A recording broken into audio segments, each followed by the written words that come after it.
Okay, so welcome back to my channel. Okay, so it's like we finally made it to the end. It's Greenleaf season 3 episode 13, A New Life. Okay, so it picks up where obviously where the last episode ended, with Bishop staring down the barrel of a gun, and the person holding that gun is Basie Skanks. And so he's still trying to talk Basie down and trying to get the gun from him, and basically, you know, you're not a killer, da da da.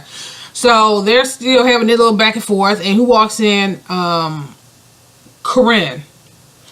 And he turns to point the gun at her, and for a minute you thought that you was about to, I was like, oh my god, we got to hear this pop, and we about to see Karine's head explode. I mean, it was just it was just not good. I was like, oh god, is he about to shoot? Is he about to kill Karine?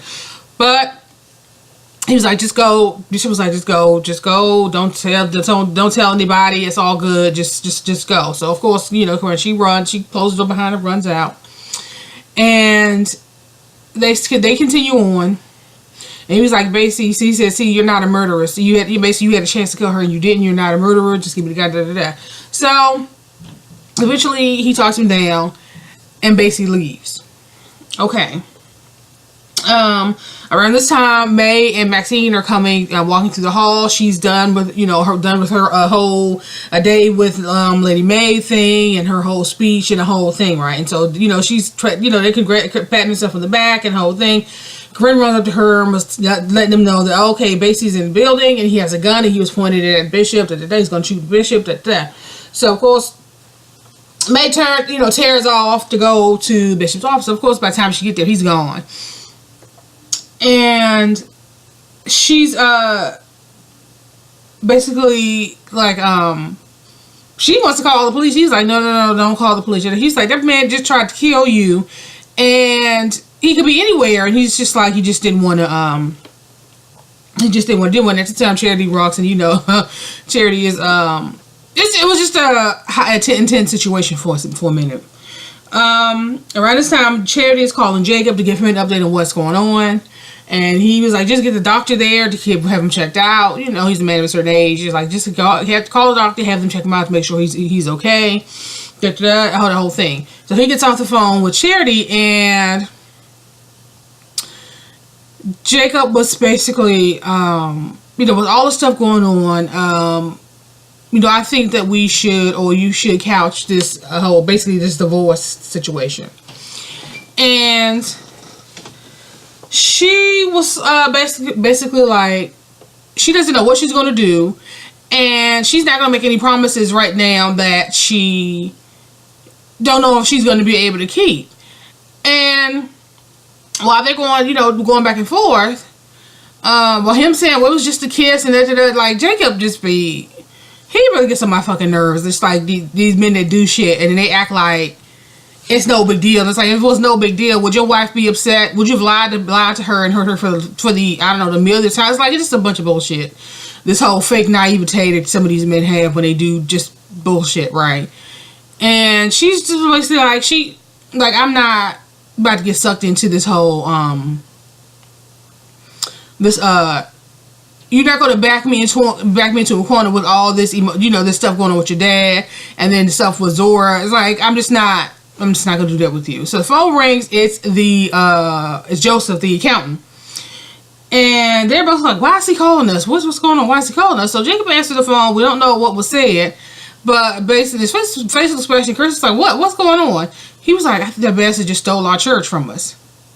So it's like, what the hell does that mean? What's going on? What did Joseph do? Right? Okay, but Joseph was the same one who was also eager to talk to the FBI about these suspicious accounts. So I wouldn't be surprised if he was a plant from with the Skanks in Rochelle. But anywho, okay, so all this stuff is going on. Gigi is at a meeting, a brunch, a lunch, whatever, with Connie, Miss Deaconess, and our boy from Harmony and something, another chain of churches that Connie wanted to come in to kind of take over. And they're basically asking Gigi to take over. And she was like, well, wait a minute, my mother just, basically blew the roof off the place. Why are you not asking her? And the man was like, well, she's just guilt by association. Everything that's going on with the bishop. I mean, she's going to be painted with the same brush. And, we basically, this change is going to happen whether you're on board or not. But we would prefer that you were on board. Basically, it would look better if a Greenleaf was on board. So she was basically like, can I have some time to think about it? And it was like, sure. So now she's sitting there like, oh God, what do I do? What do I do? Now remember, we still don't know what the test results said, the DNA results said. So, we don't know. So yeah, a lot has gone on, and that was only the first freaking 10 minutes of the show. Like, okay, you could already see it starting. It's gonna be one of them episodes. Okay, I guess Lionel is the father. Okay, so Gigi and May, they're taking a walk, and May is all excited because she feels like this point he's a shoe in. The program went well, and even the bishop was behind her. He was basically like, during their conversation, that he was going to let her have the church. So she feels like, okay, the battle is won. But the war. Okay, so they're talking, and Gigi ends up telling her about the meeting she had with Karine and what's his name, Phil Dumar, from Harmony and Hope Church.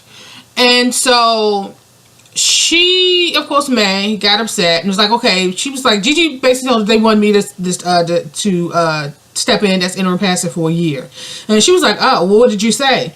She said, I told them I think about it. She said, what do you mean you think about it? Why didn't you just tell them no?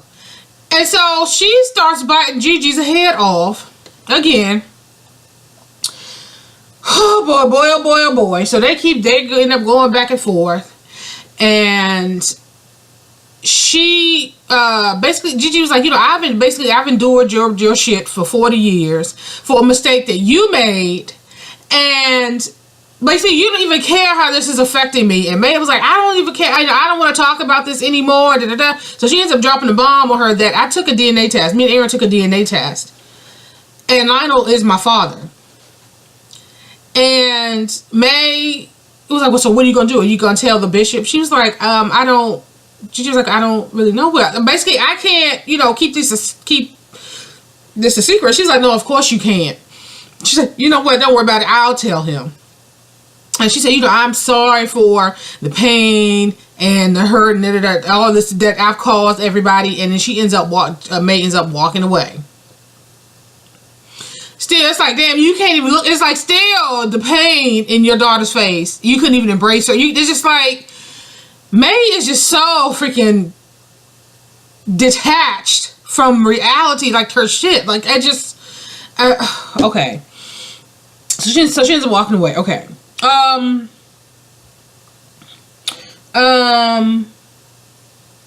Bishop and Jacob. So Jacob stops by Calvary to check up on his father, see how things, see how he's saying, holding up. And he said, he's in good spirits. He's fine. And we find out that the accountant Stephen, he tells Bishop that the board wants him out because the accountant said that they basically are not the kind of people that should be leading a church, Kerissa and Jacob. So the board at this point wants him out. And Jacob was like, he was thinking about going back over to Calvary. And he, Bishop was like, I'm really proud of you to see, the man you've become and the preacher. And he's like, oh, you watch my sermons? He said, yeah, what do you think I do at 3 a.m. when I have trouble sleeping? So that was nice to see them, to see them talk. But then the bishop was like, well, come on. He said, where we're going? He said, well, your mother's going to meet with the board, and I don't want to miss this. So they, so now they up and sitting there with Connie, and so you have Jacob, the bishop, and May on one end of the table, and you have Connie sitting at the other end, and 2 other board members. And basically, May chewed Connie out.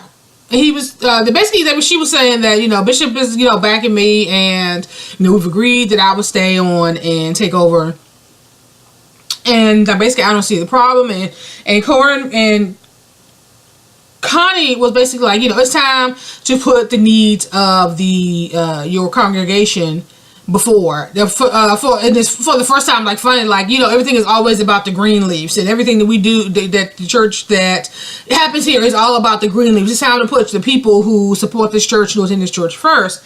And basically, Babe was like, I don't know what you're talking about, but we ain't joining no damn Harmony and Hope and that Dumal guy, and you need to call and tell him that, what did she say? You didn't tell him that she was caught in Daddy's car without a license. Like, basically, she didn't have the authority to make whatever arrangement she thought that she was going to make, or however this was going to come out.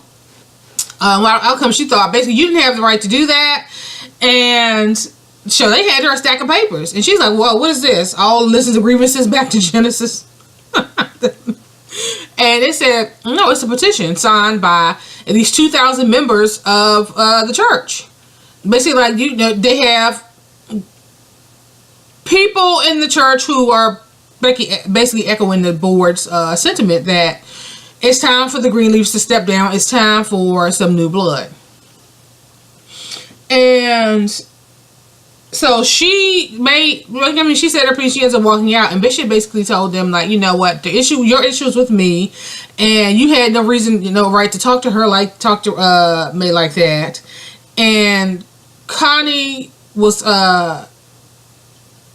she's like booty them, like, she really don't give a shit. Like, we're moving forward with Harmony and Hope, and it's time for a change. And Bishop was like, I couldn't agree more. And him and Jacob end up walking out. So I'm like, girl, and then you can see Connie's face, like, oh shit, I done made some enemies. And I'm like, you sure the hell did, Connie. Them people crazy.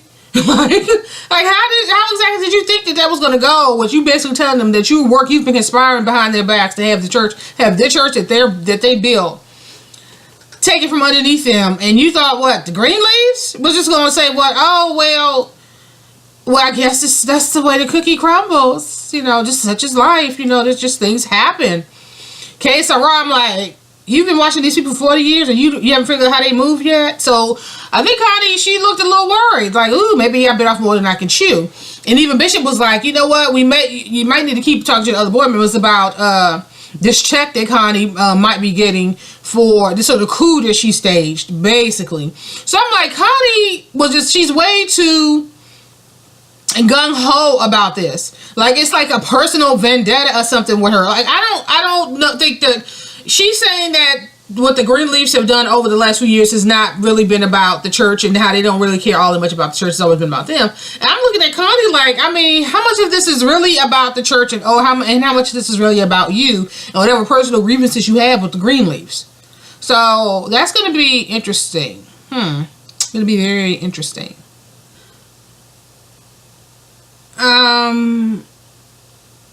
Okay, so after the meeting, May goes to the bishop's office and basically asks him if he wants to come over for dinner. So of course he's like, okay, sure, that's fine. And so we flash over to Jacob and Kerissa, and so Jacob is giving her an update on what happened with the board, and she's like, well, who's going to take over in the meantime? Oh, well, Gigi's going to step in, and Kerissa smells an opportunity.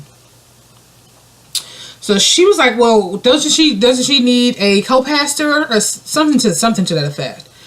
And basically she wants Jacob to kind of step into that position, because she thinks that it's only going to be a matter of time before Gigi screws up and falls on her face, and that's when Jacob and her can come in, and she can now have what she I guess wanted, even though it won't be triumph. They're going to be a part of Harmony and Hope or something. And she was like, that is a huge church, and one of the richest churches that she could think of, and it'll be a great opportunity for them. And so now she's decided that she's not going to leave Jacob. And so they decide, kids at school, so they decide to, have a little tete-a-tete, and he, right there on the dinner table. So I'm like, oh, okay. So what's going on with Kerissa? She time enough for him, waiting for him to get his money up, and then she gonna divorce his ass? Okay, interesting. Okay, so flashed to May and Bishop. And so they're sitting down at the table, and she basically said, I need to tell you something before you hear from Gigi. And he said, well, what? What's going on? And she tells him Gigi is Lionel's daughter. And he was like, okay.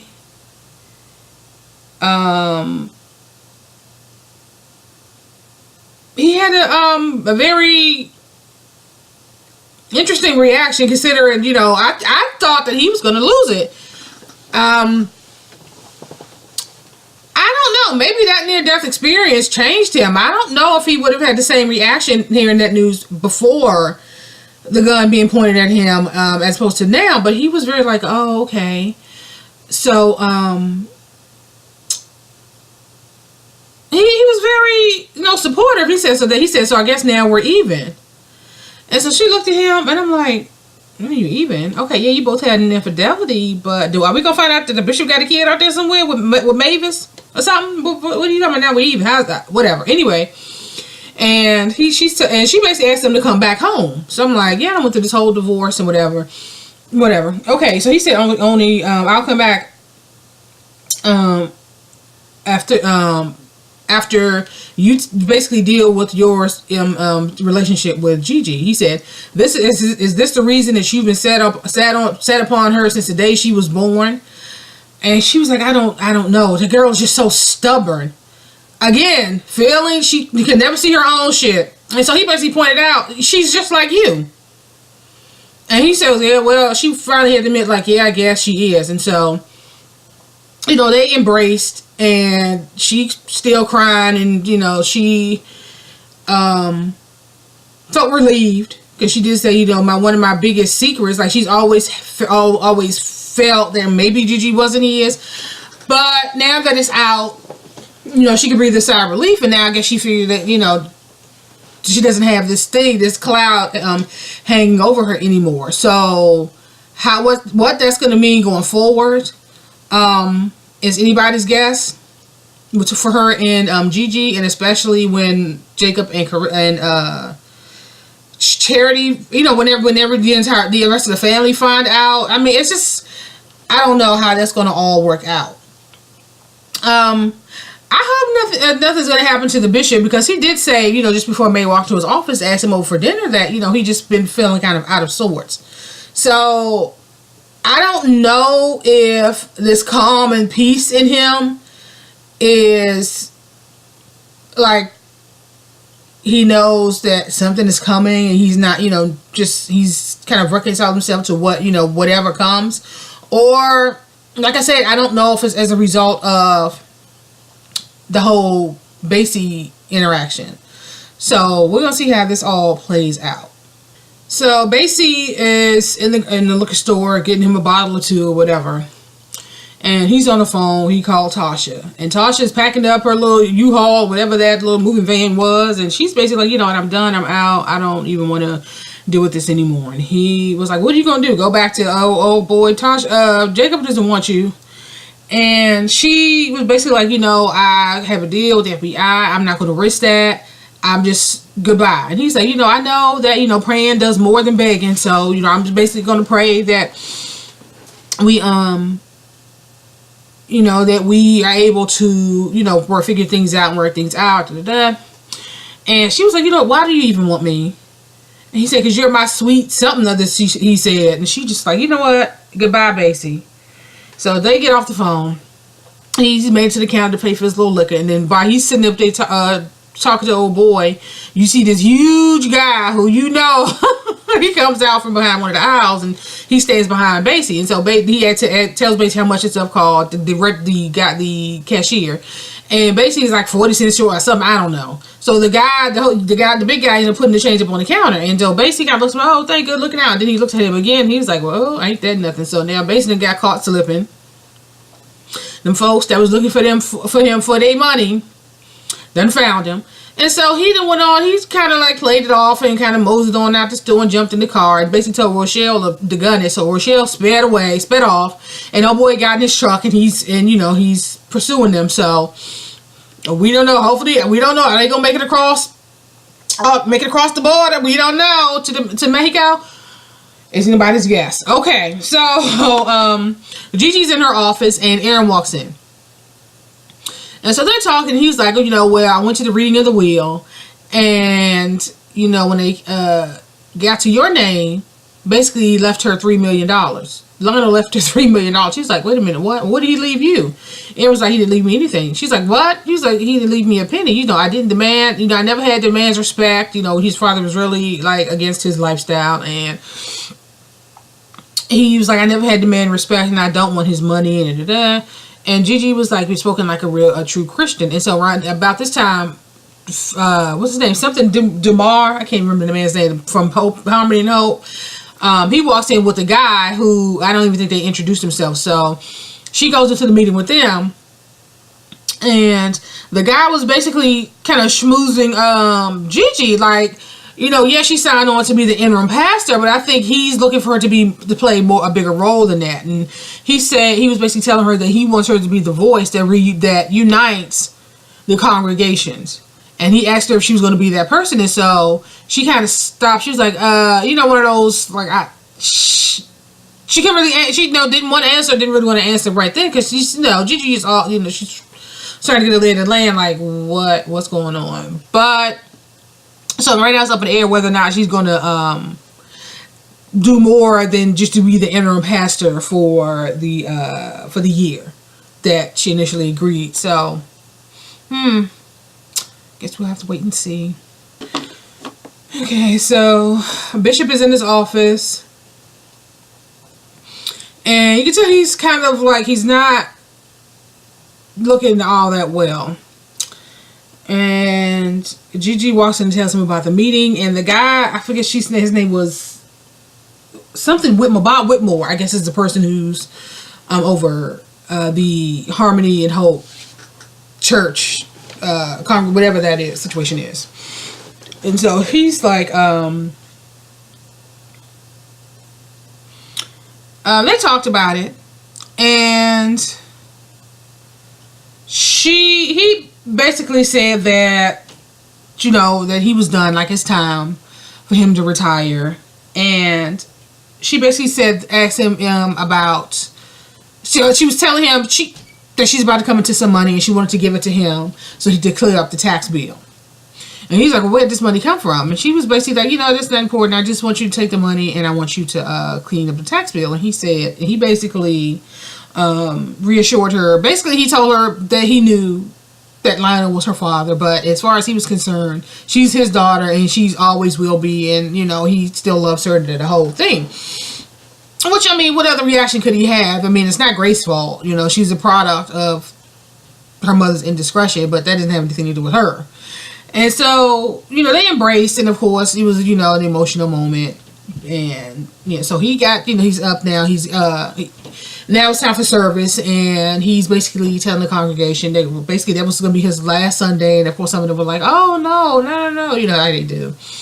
And he talks about Moses and how even though Moses led his people to the promised land, he wasn't himself able to go in because loss of faith, but he was with them along their journey, and he knew everyone, and that whole thing.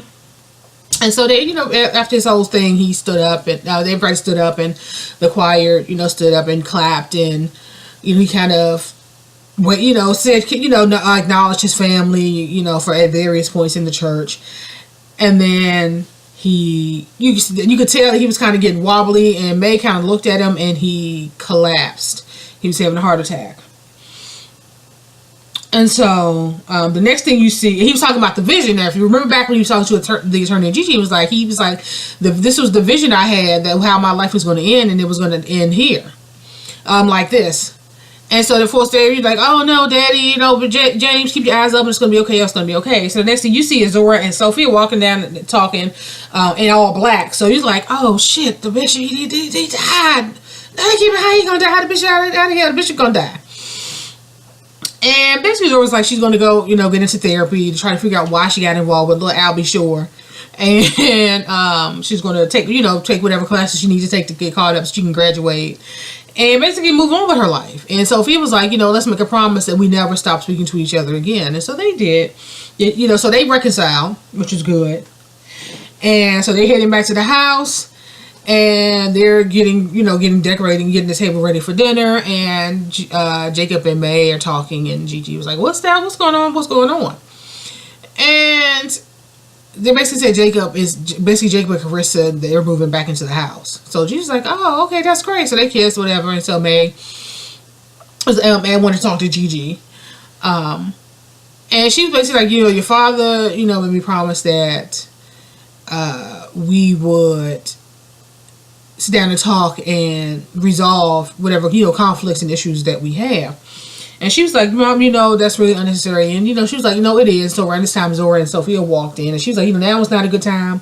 But I just wanted you to know that I am here to help." And it's like, okay. And so, it touched Grace because, considering everything else that comes out of her mom's mouth, everything that has come out of her mom's mouth was dripping in venom and vitriol. So it's like, oh, okay. So they go in, and Kerissa is talking to Zora like, you're supposed to tell me where you are. And she's like, "Oh, I just went for a walk," the whole thing. And the mom, and is the old Kerissa coming back? Are we gonna see the old Kerissa in season 4? Because she was like, "Your father don't run this family, I do. And anytime, any email or text you send him, I want you to CC me on. Is that okay? Do you understand me?" And And so there were these candle holders they had on the table to decorate the table that Gigi had. She given to Jacob for the guy, the servant to put on the table. Chris was like, "Oh, we don't need it. You can take these." Like, no. May was like, "No, you can leave those there. Like, Chris, you don't have to help. Everything is fine." And so she was like, "Oh, okay." So I'm like, what's going on, Kerissa? See, here she go again. Here she go again. I mean, when it was warranted, when it was needed for the old Kerissa, I feel like this is going to be a mess going into season 4. Because when we needed the old Kerissa, when Zora was cutting up and, everything was going on this season, she was nowhere to be found. Now, I feel like the old Kerissa is going to be back with a vengeance in season 4. She's going to get everybody's damn nerves again. But that's just me. Okay, so, they finally, they're all sitting around, and Bishop's seat is empty, so it's like, okay. And May is kind of looking at his seat like, oh my God, the Bishop died. No, he didn't. I know he didn't die. He could die. And who walks around his ass around the corner? Bishop. So he was like, basically he was happy to see his family all together, and he sits down and they, talk a little bit, and he was basically like, I felt like, his life ended. He said, "I guess the way it has, and today is a new day." Hence the name of the title. Hence the name of the title of the episode. Everything is gonna, be different. My family, all of these things. Basically everything that was supposed to happen, happened, and we just gonna move together, move forward together as a family. And so they said to say grace, and of course Gigi, said the grace, and in the end she was like, "We're going, please bless us and give us the strength, basically, to take back what is ours." And so Charity kind of looked at her, and then Jay kind of looked at her, and like, good and damn well, Gigi is not giving up Calvary without a fight. Come on now. If you don't need you, no Gigi, now you know. Okay, so very good episode. Can't wait for season 4. I hope it doesn't. I hope they don't go away for as long as they did, or maybe I don't know. It seemed like it took forever for season 3 to come out, and maybe because of the way it ended, all the anticipation people had, like, when is season 3 going to come? When is season 3? So I guess we're going to have to wait and see what's going on with season 4 and what the new battle. Well, obviously we already know what the new battle is going to be. It's going to be them trying to get their church back. So, and getting Connie's ass up out of there, off the deacon board. So I'm gonna end this here, and I will talk to you guys, I guess, next season, or well, at least in the next video. Bye.